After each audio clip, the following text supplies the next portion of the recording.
नमस्कार प्रिय विद्यार्थियों। आज जैसा आपको बोर्ड पे दिख रहा है, आज अपन 12वीं क्लास के लिए स्पेशली वीडियो है वो बनाया जा रहा है। और 12th क्लास 2024-25 का जो बैच है, आरबीएससी के अनुसार हर एक चैप्टर को ब्लूप्रिंट के अकॉर्डिंग अपन पढ़ेंगे। जैसे अपने पास से सबसे पहला जो चैप्टर है वो एग्रोनॉमी यूनिट का है। और एग्रोनॉमी यूनिट में ये जो चैप्टर है, एग्रोनॉमी सॉइल एंड सीड, यानी सस्य विज्ञान, मृदा एवं बीज, ये बोर्ड एग्जाम में टोटल 3 अंक का आएगा। और इसमें से जो क्वेश्चन हैं वो अपने आ रहे हैं half plus half plus half और 1.5, यानी एक क्वेश्चन 1.5 नंबर का और 3 क्वेश्चन आधे आधे नंबर के इस चैप्टर में से आएंगे। अब ऑब्जेक्टिव टाइप क्वेश्चंस आएंगे, आधा नंबर का क्वेश्चन आ रहा है तो निश्चित रूप से, और एक क्वेश्चन है वो बड़ा 1.5 नंबर का आएगा। चैप्टर अपना इस प्रकार है। जैसे सबसे पहले इसमें है डेफिनेशन ऑफ एग्रोनॉमी, यानी एग्रोनॉमी की परिभाषा। तो सीधे तरीके से यदि अपन को एग्रोनॉमी की परिभाषा समझनी है तो अपन कह सकते हैं एग्रोनॉमी सस्य विज्ञान की वह शाखा है जिसमें कृषि प्रबंधन संबंधित अध्ययन किया जाता है। Agronomy is the branch of agriculture study related with management of agriculture. जैसे सिंचाई प्रबंधन है, इरिगेशन मैनेजमेंट है, वीड मैनेजमेंट है, खरपतवार नियंत्रण है, बीज दर है, बुआई का समय है, इन सब चीजों का अध्ययन किया जाता है। और एग्रोनॉमी जो शब्द है वो लैटिन भाषा का शब्द है, यानी एग्रोनॉमी है वो लैटिन वर्ड है। और लैटिन भाषा में ये लिखा है एग्रो प्लस नोमस। एग्रो का मीनिंग होता है सोइल, या कह सकते हैं मृदा या भूमि, और नोमस का अर्थ होता है टू मैनेज, या अपन कह सकते हैं का प्रबंधन, यानी मृदा का प्रबंधन ही सस्य विज्ञान या एग्रोनॉमी है।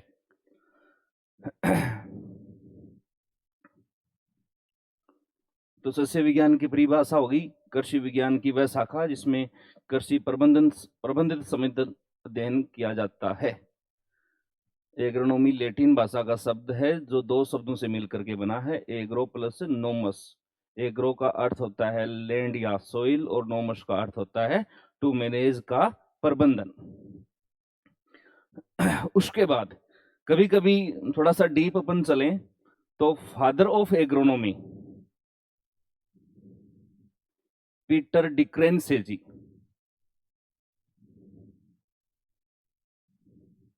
सस्य विज्ञान का जो जनक है वो पीटर डिक्रेंसे जी है, father of agronomy.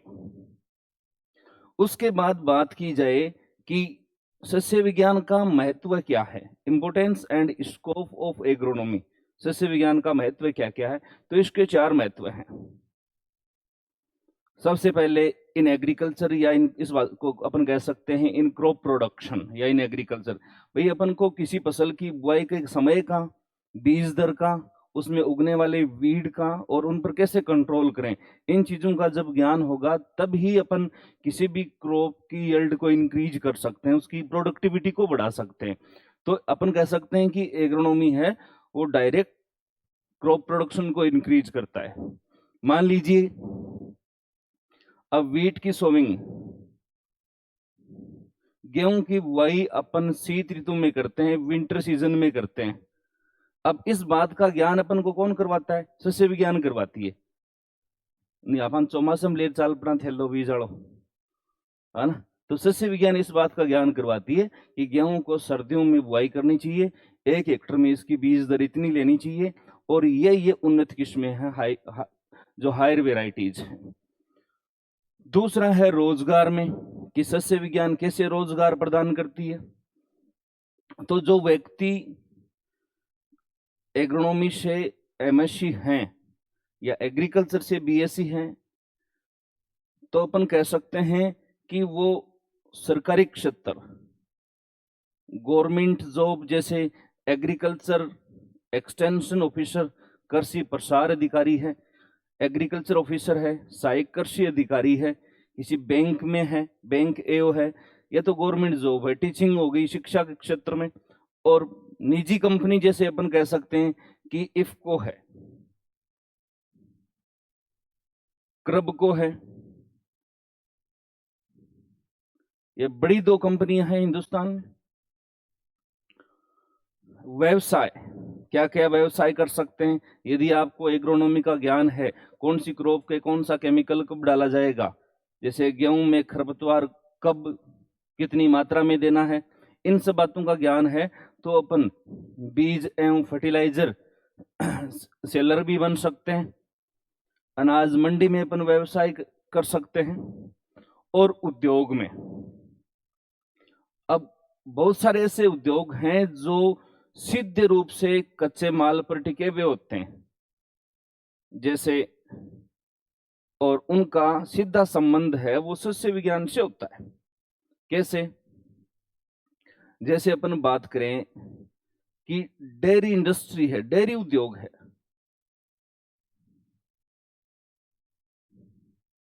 Dairy industry या डेयरी उद्योग है। अब डेयरी उद्योग में आप ये सोच रहे होंगे सर सस्य विज्ञान में डेयरी उद्योग का कैसे? तो डेयरी के लिए क्या रखने होते हैं? पशु, एनिमल, और एनिमल के लिए अपन को ग्रीन फॉडर में यानी हरे चारे में रिजका, बरसीम आदि उगाना होता है। और उगाना कौन सिखाता है? अपन ने यही पढ़ा है, उगाना अपन को एग्रोनॉमी सिखा रही है, कहीं कोई दिक्कत नहीं है। रिजका, रिजका को इंग्लिश में एल्फा एल्फा बोलते हैं। इसका बोटेनिकल नेम होता है मेडिकागो सेटाइवा, बोटेनिकल नेम होता है मेडिकागो सेटाइवा। और बरसीम को इजिप्शियन क्लोवर बोलते हैं, इसका बोटेनिकल नेम होता है ट्राइफोलियम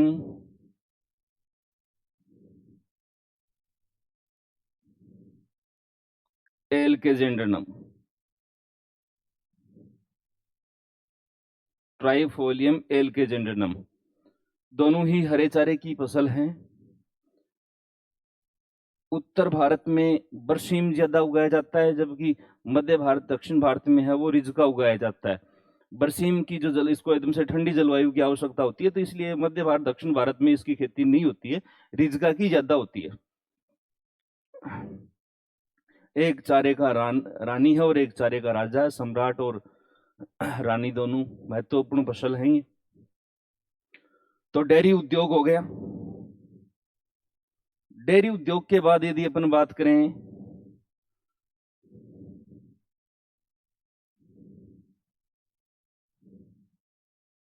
बीड़ी सिगरेट उद्योग, भाई बीड़ी सिगरेट उद्योग किस पर टिका हुआ है? तंबाकू पर टिका हुआ है। तंबाकू सिखाना अपन को उगाना एग्रोनॉमी सिखाएगी। बात अपन करें चीनी उद्योग, जो चीनी उद्योग है वो गन्ना पर।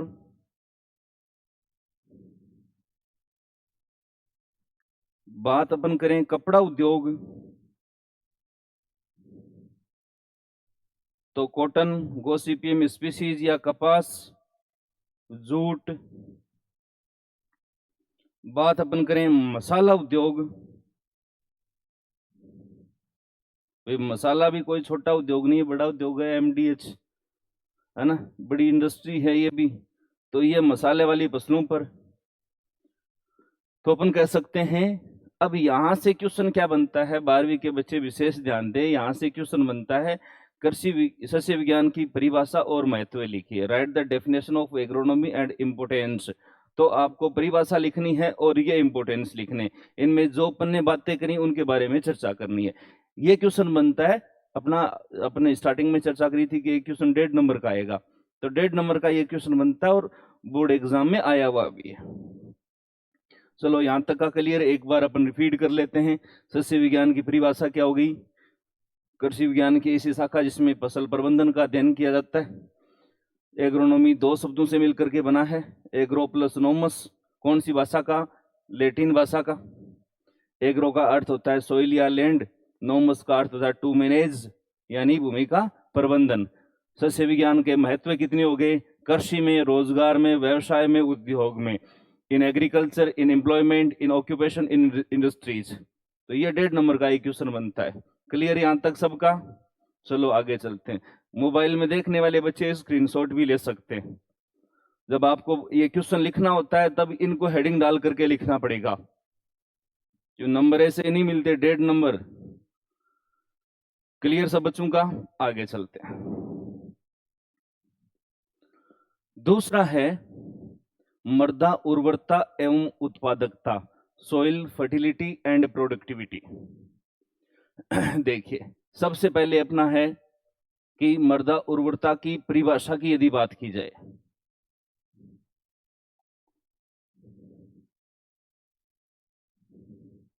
तो इसकी परिभाषा अपन देंगे सॉइल फर्टिलिटी या मृदा उर्वरता।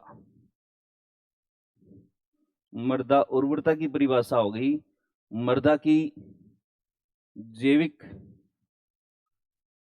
प्लस भौतिक प्लस रासायनिक शक्ति का योग।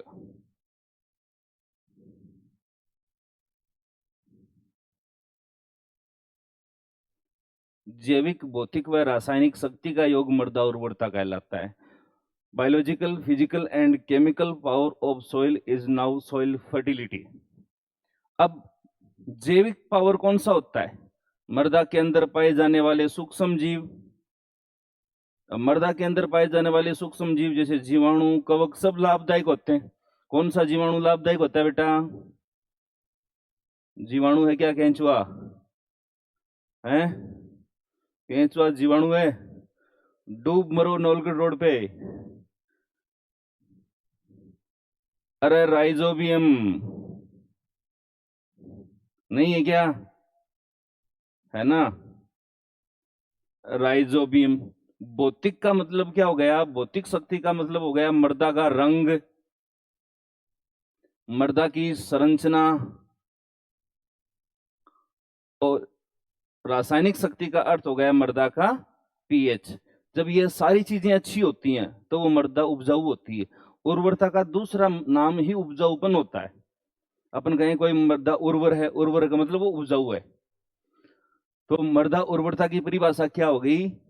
मृदा की जैविक, भौतिक व रासायनिक शक्ति का योग मृदा उर्वरता कहलाता है। 12वीं की किताब में यह परिभाषा आपको थोड़ी सी टफ मिल सकती है ना, इसलिए इस आसान डेफिनेशन को आप याद कर सकते हो। मृदा की जैविक, भौतिक व रासायनिक शक्ति का योग मृदा उर्वरता कहलाता है। Biological, physical and chemical power of any soil. उसके बाद ये मृदा उर्वरता है, ये प्रभावित किससे होती है? प्रभावित का मतलब कम ज्यादा। जैसे पढ़ाई को कम करने वाला सबसे बड़ा कारक कौन सा है जो आपके हाथ में है? क्या है? वही जिससे आप देख रहे हो, है ना। वही पढ़ाई को प्रभावित करने वाला सबसे बड़ा कारक है, ये कृत्रिम कारक है, इसको भगवान ने नहीं बनाया। तो कृत्रिम कारक कौन कौन से? सॉरी, यहाँ नेचुरल लिख दिया, यहां आएगा भाई प्राकृतिक कारक।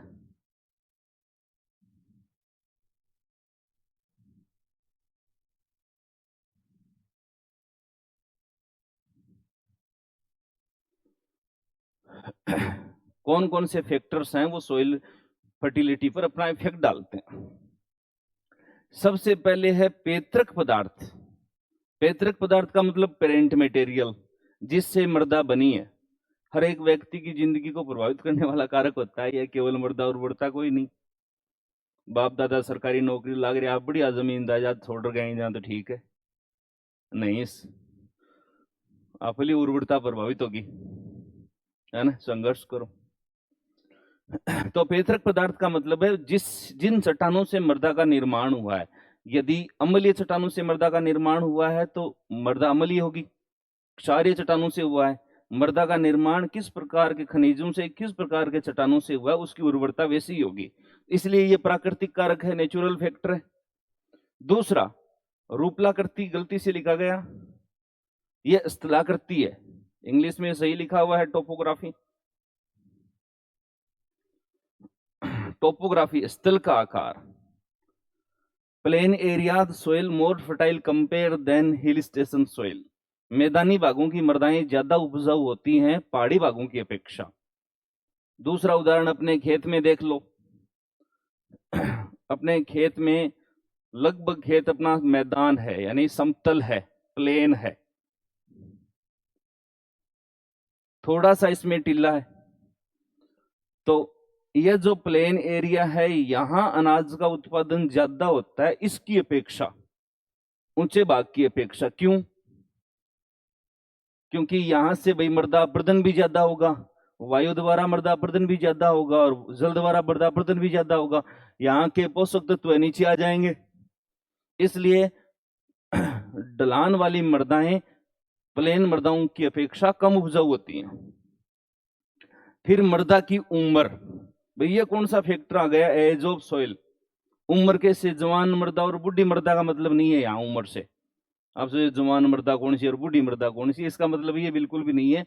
यहाँ पुरानी मृदा और नई मृदा से, यानी किसी खेत में, मान लीजिए ये अपना 1 हेक्टर खेत है,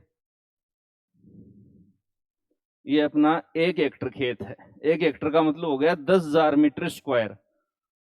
10,000 मीटर स्क्वायर या 3.95 बीघा। हेक्टर कम चलता है, साधारण बोलचाल में बीघा चलता है। और हर एक राजस्थान के हर एक तहसील के और हर एक जिले के बीघा छोटे बड़े हो सकते हैं, क्लाइमेट्रिक जोन के अकॉर्डिंग होते हैं। लेकिन 1 हेक्टर में 10,000 मीटर स्क्वायर ही होते हैं। इसमें कोई चेंजेस नहीं होता, ना भारत में, ना पाकिस्तान में, ना अमेरिका में, ना राजस्थान के किसी तहसील में, जिले में। अब किसी खेत को अपन लगातार तीनों ऋतुओं में ले रहे हैं। अपन ने गेहूं ले लिया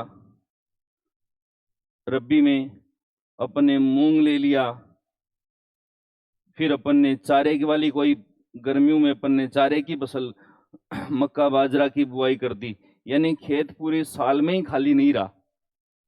अब खाली नहीं रहा तो ये क्या होगी? न्यूट्रेंट तो कम होंगे। इसलिए इस मृदा को अपन बोल देते हैं पुरानी मृदा।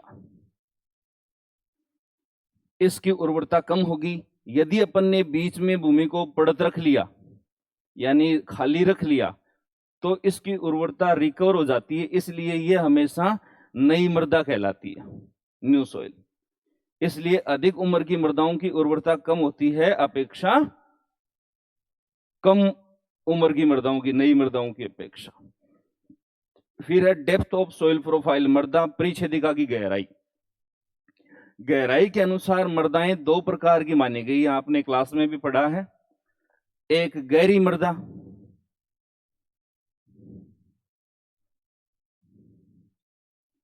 गहरी मृदा का अर्थ है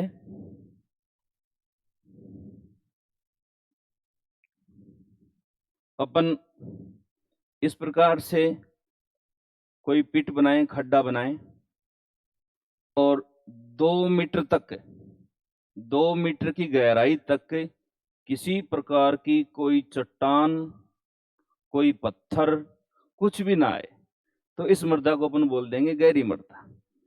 उथली मृदा के अंदर यदि आधा मीटर पर ही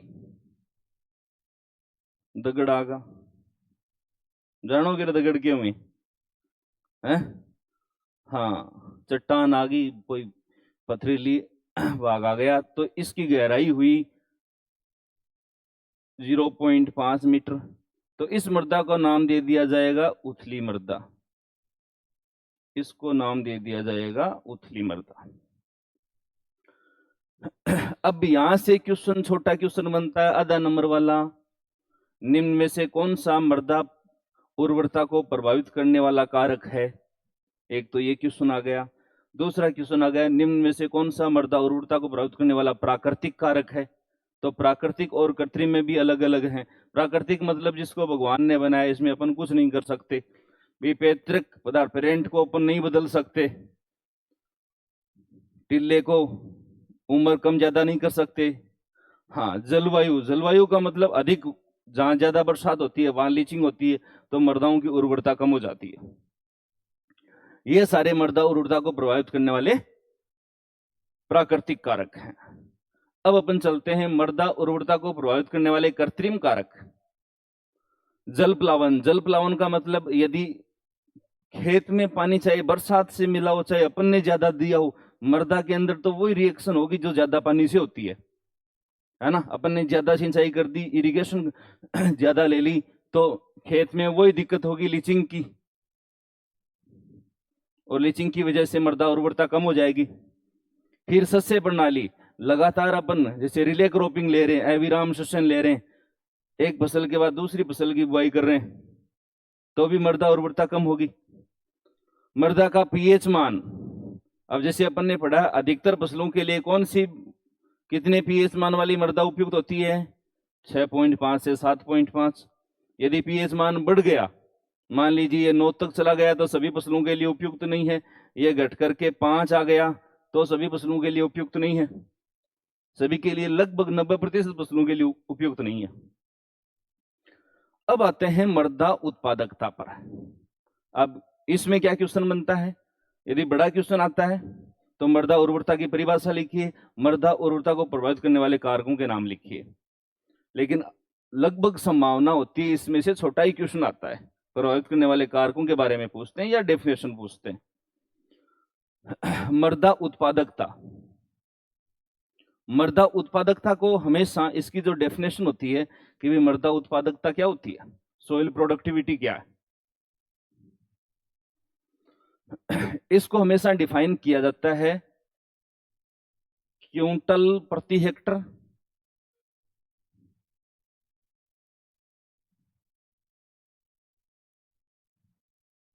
या फिर रुपए प्रति हेक्टर में।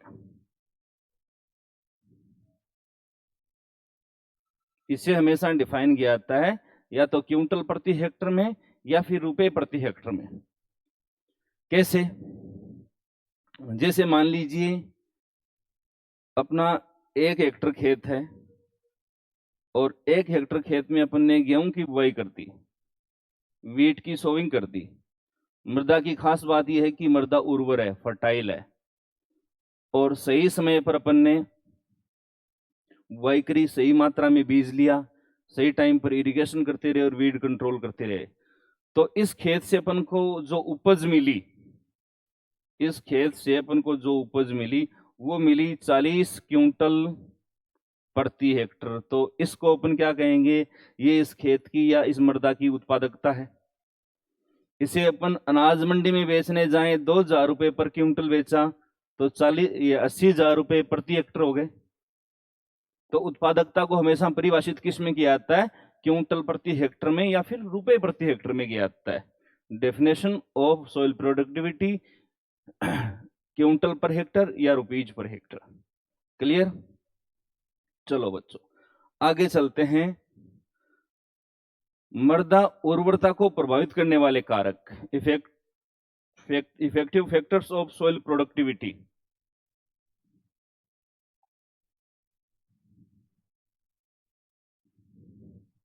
तो देखो कौन कौन से फैक्टर्स हैं। सबसे पहले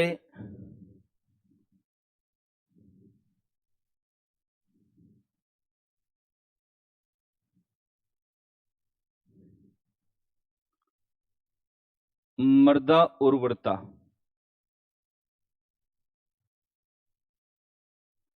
मृदा उर्वरता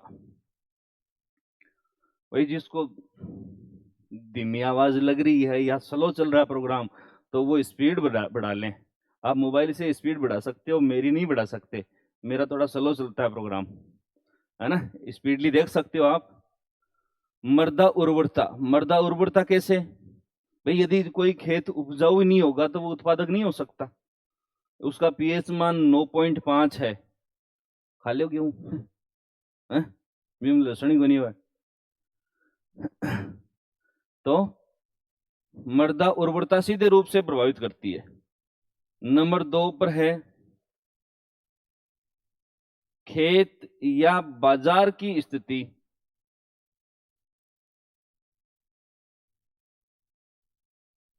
खेत या बाजार की स्थिति, मान लीजिए अपना खेत है वो बाजार से 500 किलोमीटर दूरी पर है, यानी आप गेहूं तो काट लिया खेत में, अन बेच रहा है ना, जना मारवाड़ी में कह नहीं, पीछे के पीछे लागे माजने के माजने रह गए हैं। तो बाबू जा 500 किलोमीटर जाओ जना लेगा 40 क्विंटल गेहूं, फिर 30 क्विंटल का ही उत्पादकता घट गई, क्विंटल में भी घट गई और रुपए में भी घट गई। तो लोकेशन ऑफ मार्केट है वो बड़ा फैक्टर है। नंबर 3 फसल का प्रकार। फसल का प्रकार कैसे? अब अपने क्या उगाया? अपन ने अनार उगाए, काचरा होया, काचरा बेचन जाओ अनार बेचन जाओ एक ही भाव मिल सकेंगे? नहीं, जैसी फसल होगी इनकम प्रोडक्टिविटी वैसी ही होगी। और नंबर 4 पर है क्रेडिट ऑफ फार्मर। किसान की साख। तारा गांव में सुनेड़ो को भाई फलाना खेत का काना मीठा में सदाई, देसी उदाहरण वही है। उठिन लिसनो बड़ा खेत में काना में सदाई मीठा में, गांव को लाइन लगेड़ी रहे कट्टो ऊंचे आवी, मैं 25 किलो ले आऊं, मैं 30 किलो ले आऊं, है ना। दूसरी बात, जैसे अपन इंडिया लेवल पर देखें तो भुसावल का केला, इलाहाबाद के अमरूद, हमारे यहाँ चोमू के बेर अपने आप में फेमस हैं। लंगड़ा आम, आम बेचने वाला आवाज वही लगाता है, आम लगड़ा, चाहे वो हो उसके पास दशहरी, है ना। तो ये नाम से फेमस हैं, इसलिए यदि किसान की क्रेडिट है कि इसके खेत में उगी हुई फसल है वो अच्छी क्वालिटी की होती है तो बहुमूल्य होती है, उसके पैसे ज्यादा मिलते हैं। तो ये सारी चीजें हैं वो मृदा उत्पादकता को प्रभावित करती है। उसके बाद अपना है मृदा अपर्दन। तो देखो, यानी इस चैप्टर में सबसे पहले एग्रोनॉमी और एग्रोनॉमी की इंपॉर्टेंस, फिर सॉइल प्रोडक्टिविटी और फर्टिलिटी। इसमें अंतर भी है, अंतर क्या क्या है एक बार देख सकते हैं अपन, लिख भी रखा है अपन ने।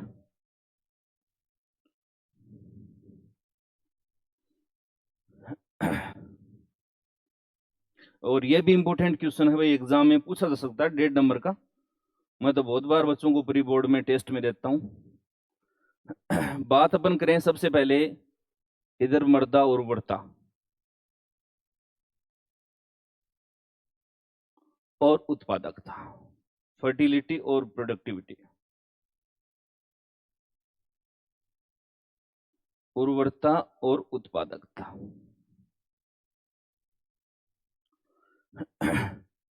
नंबर 1, मृदा उर्वरता क्या है? मृदा की जैविक, भौतिक और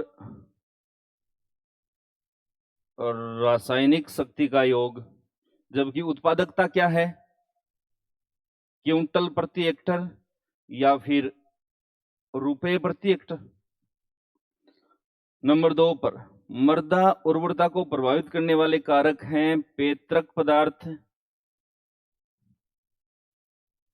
जलवायु, मृदा पीएच। जबकि उत्पादकता को प्रभावित करने वाले कारक मृदा उर्वरता, soil fertility, credit of farmer, किसान की साख, टाइप ऑफ क्रॉप, फसल का प्रकार, एंड लोकेशन ऑफ मार्केट या लैंड। ठीक है, खेत की स्थिति। नंबर 3 पर मृदा उर्वरता की जांच प्रयोगशाला में हो सकती है। मृदा उर्वरता की जांच प्रयोगशाला में हो सकती है, लेकिन उत्पादकता की जांच प्रयोगशाला में नहीं होती। अनाज मंडी में लेके जाओ जनाब, वो एक अरखी ले चूड़ा तो काला होगा अरे काला तो माड़ा छोरा होगा चूड़ा काटता काटता है स्वरूप आज को काला तो वह होगा। मीन तो 2 मिनट लगी चूड़ा काला कुमार कालो को काला में होगा। तो अनाज मंडी में जांच होती है। नंबर 4 महत्वपूर्ण बात है, यदि कोई मृदा उर्वर है तो उत्पादक हो भी सकती है और नहीं भी। यदि कोई मृदा उर्वर है तो उत्पादक हो भी सकती है और नहीं भी। कैसे? मान लीजिए खेत उपजाऊ है, फसल बहुत शानदार खड़ी है ना, लेकिन जिस दिन अपन को कटाई करनी थी उससे 10 दिन पहले ओलावृष्टि हो गई। 40 क्विंटल गेहूं होने थे, 20 क्विंटल पे आ गए, तूफान आ गया भयंकर, है ना। तो अपन कह सकते हैं कि मृदा उर्वरता यदि उर्वर है तो उत्पादक हो भी सकती है और नहीं भी। परंतु यदि मृदा उत्पादक है, यदि अपन को 40 क्विंटल गेहूं मिले हैं 1 हेक्टर से, तो निश्चित रूप से वो उर्वर है ना। तो कोई उर्वर मृदा उत्पादक हो भी सकती है और नहीं भी, जबकि उत्पादक मृदा हमेशा उर्वर होती है। ये इतना सा अंदर था बच्चों, ध्यान रखना। अब अपना अगला है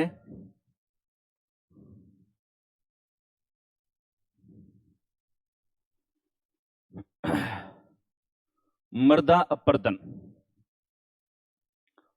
सॉइल इरोजन। मृदा अपरदन की सीधी सी परिभाषा है, आपने बहुत अच्छे से पढ़ी है इसे, कि मृदा के कणों का किसी भी कारक के माध्यम से एक जगह से दूसरी जगह चला जाना ही मृदा अपरदन कहलाता है। Soil particles transfer one place to other place by any factor, now soil erosion. मृदा के कणों का किसी भी कारक के माध्यम से एक स्थान से दूसरे स्थान पर उड़ करके चले जाना। जहां अपने उन्हाड़ा में आंधी आवे तो कारक क्या हो गया? हवा, है ना। अब ये जैसलमेर डिब्बा उठ रहा है सीकर में, यानी ओलगढ़ रोड पर पड़ी रहे। अब मृदा उर्वरता है मुख्य रूप से 2 प्रकार की होती है। ये सॉरी, मृदा अपरदन है वो एक तो प्राकृतिक, और प्राकृतिक के 2 प्रकार हैं, एक जल द्वारा और दूसरा वायु द्वारा। दूसरा है कृत्रिम, आर्टिफिशियल इरोजन। कृत्रिम जो अपरदन है ये भी 2 प्रकार का है, एक तो मनुष्य द्वारा और एक पशु द्वारा। गुरु जी उपला तो समझ में आगा, 2 पटेड़ा भी हैं। मनुष्य क्या करे? अपन दिया करो ना थार का लपेटा, गए लाओ जो गाल काट तो आवे, मोटरसाइकिल हो पैदल अब गाल काट तो आवे, है ना, धूल उड़ाते फिरे। हाँ, तो वो क्या है? इरोजन ही है। आपने बाई ही जकी अति ऊंची डाली संडल पेरे फिरी, बस संडल अति माटी में रुप जाए। भाई मृदा का टूटना इरोजन की शुरुआत है ना। अति माटी में रुप जाए, आवा माटी सागे जा, है ना। दूसरा कृषि यंत्रों द्वारा भी अपन ट्रैक्टर चलाते हैं, हेरोविंग करते हैं, प्लाविंग करते हैं, हेरोका डांपलाव चलाओ, सब इरोजन का शुरुआत है वो। पशु, आपने गोदुली वेला देखी होगी, डांडा जहां सोएग जहां गैल ने धूल का बादल बनेड़ा रही, वो आर्टिफिशियल है, लेकिन ये इतना ज्यादा नहीं है जितना ये है, इसलिए अपने सिलेबस में केवल प्राकृतिक दिया हुआ है। अब प्राकृतिक में भी 2 प्रकार हैं, जल द्वारा और वायु द्वारा। देखो जल द्वारा कैसे शुरुआत करते हैं अपन। सबसे पहला जो जल द्वारा अपरदन है उसके प्रकार की, पहला प्रकार है बौछार।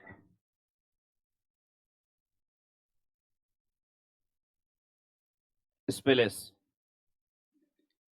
जैसे ही सूखी मृदा के ऊपर पानी की बूंद गिरती है ड्राई सॉइल है एकदम से, जब तक बरसात नहीं हुई सॉइल ड्राई है। जैसे रेन ड्रॉप गिरी तो ये कण एक जगह से दूसरी जगह यानी डिस्टर्ब हो जाएंगे अपनी पोजीशन से। जैसे rain drop soil dry soil के ऊपर गिरेगी तो जो सॉइल पार्टिकल्स हैं वो डिस्टर्ब हो जाएंगे, अपनी पोजीशन छोड़ देंगे। या सीधी भाषा में कहा जाए तो जैसे ही सूखी मृदा पर पानी की बूंद गिरती है तो कण तितर बितर हो जाते हैं। मैं बस तो रह थे जाऊ कई बार देखो बाल्टी पड़ी रहे तो अपन देखा बाल्टी के ऊपर दानी माटी लागेड़ी रहे, तो वो पार्टिकल जब यूं गए तो वही है। ये सबसे शुरुआती दौर है। उसके बाद यदि बरसात नहीं रुकी तो दूसरा बनेगा परत, सीट वाटर इरोजन। अब सॉइल पार्टिकल्स की एक परत बन जाती है ना। ये एक अपन कह सकते हैं कि ये एक ऐसा इरोजन है जो नेक्ट आइज से सीन नहीं होता, नग्गी आंखों से दिखाई नहीं देता, लेकिन सबसे ज्यादा नुकसानदायक होता है। इसलिए इस इरोजन को कहा जाता है डेथ ऑफ फार्मर, किसान की मौत।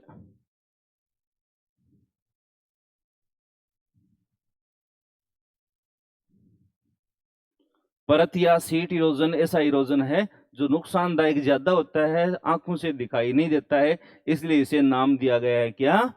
डेथ ऑफ फार्मर, किसान की मौत। तीसरा रिल।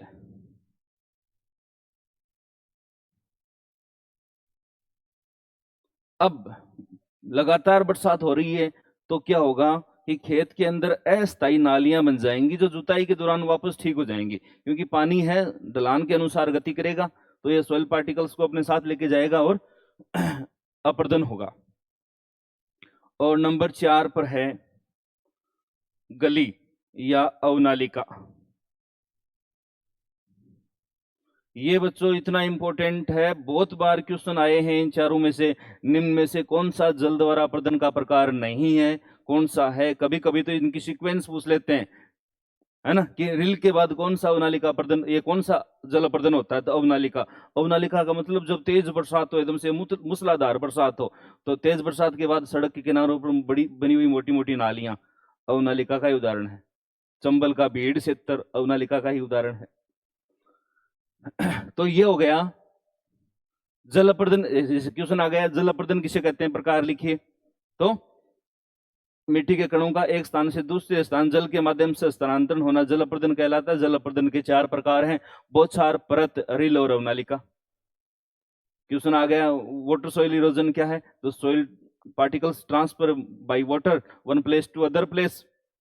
और टाइप स्पेलेस, सीट, रिल और गली। अवनालिका को गली बोलेंगे। क्लियर? ठीक है।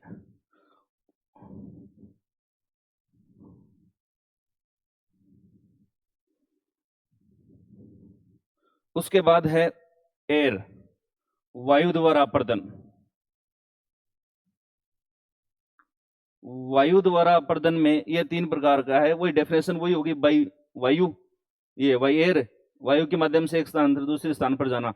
इसके 3 हैं। एक हो गया सतही, सरफेस। दूसरा हो गया उछलन और तीसरा हो गया निलंबन।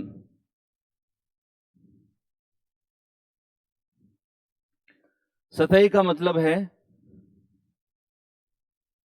जो भारी कण होते हैं, कितने भारी? 0.5 mm से अधिक। कण कितने भारी?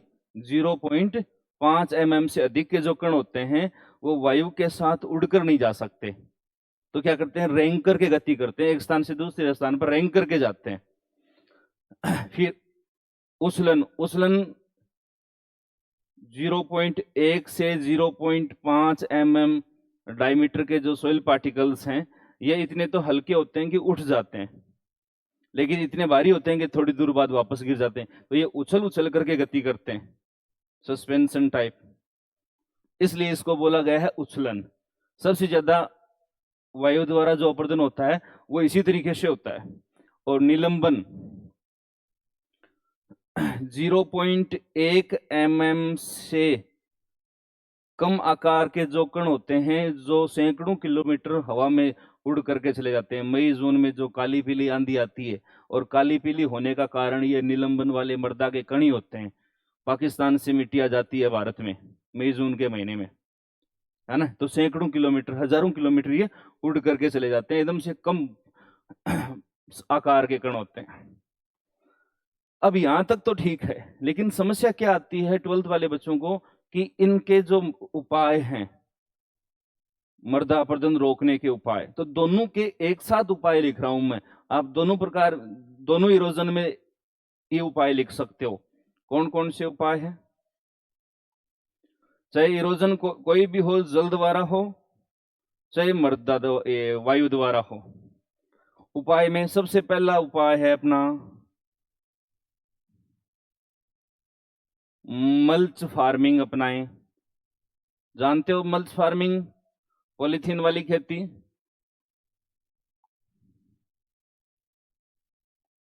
वनस्पति आच्छादन, पेड़ पौधे लगाएं ज्यादा से ज्यादा। नंबर 3, कार्बनिक खाद का उपयोग करें। कार्बनिक खाद का उपयोग करने से मृदा के कणों का गठन बढ़ता है। मृदा के कणों का गठन बढ़ता है। नंबर 4 पर यह आप जलद्वारा में लिख सकते हो कि कंटूर फार्मिंग अपनाएं। कंटूर खेती को बढ़ावा दें। और वायु में लिख सकते हो कि वायुरोधी वृक्ष लगाएं, विंड ब्रेकर्स पौधे लगाने चाहिए। बस अब लास्ट बात बची है इस चैप्टर की। पहला चैप्टर आज पूरा हो जाएगा आपका।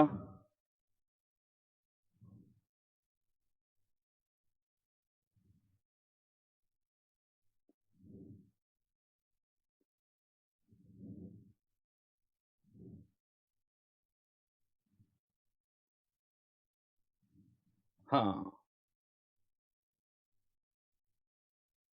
सीड।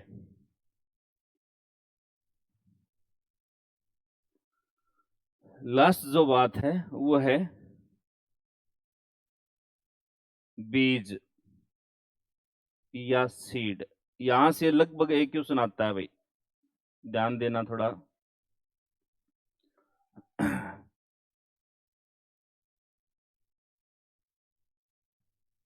परिभाषा, वैसे तो अपन कह सकते हैं कि किसी भी पौधे का वह भाग जो एक नया पौधा तैयार करने की क्षमता रखता है बीज कहलाता है।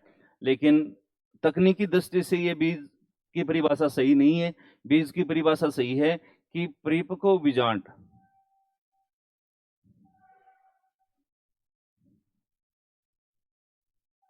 बीज कहलाता है।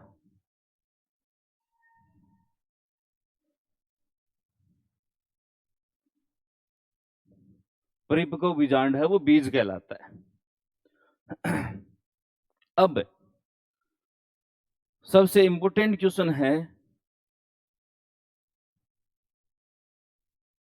उत्तम बीज के गुण।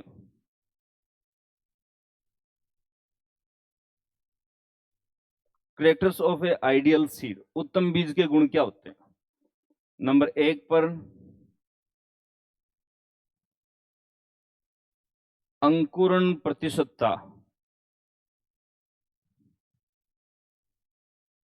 अंकुरण प्रतिशतता, अंकुरण प्रतिशतता का सूत्र क्या होता है?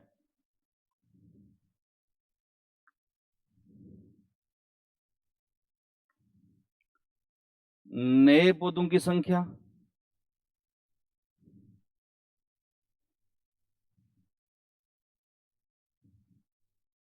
बट्टे कुल बीजों की संख्या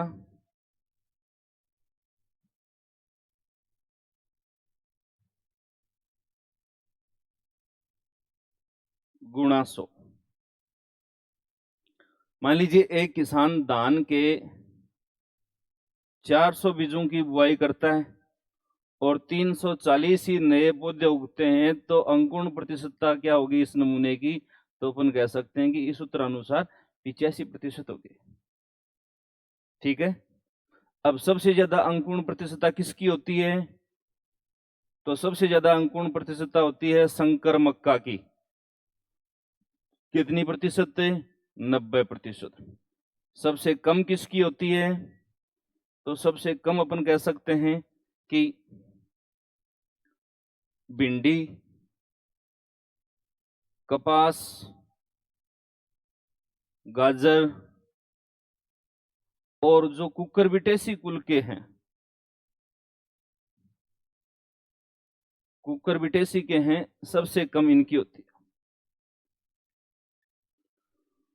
क्लियर पूरी बात है? तो एक तो हो गया अंकुरण प्रतिशतता, इसका स्क्रीनशॉट ले सकते हो आप लोग। अंकुरण प्रतिशतता का सूत्र हो गया नए पौधों की संख्या बटे कुल बीजों की संख्या गुणा 100। क्लियर?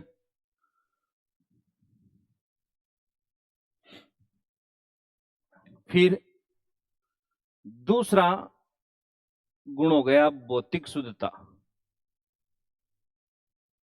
Physical purity.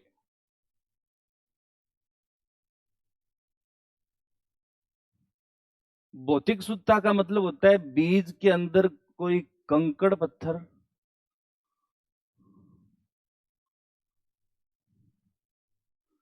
कोई अन्य बीज ना मिले हुए हों। और जो भौतिक अशुद्धता होती है उसको हमेशा क्या कहा जाता है? भौतिक अशुद्धता को एक नाम दिया जाता है डोकेज। क्या नाम दिया जाता है? डोकेज। फिर अपन नंबर 3 पर बात करें, आनुवांशिक शुद्धता, जेनेटिक प्योरिटी।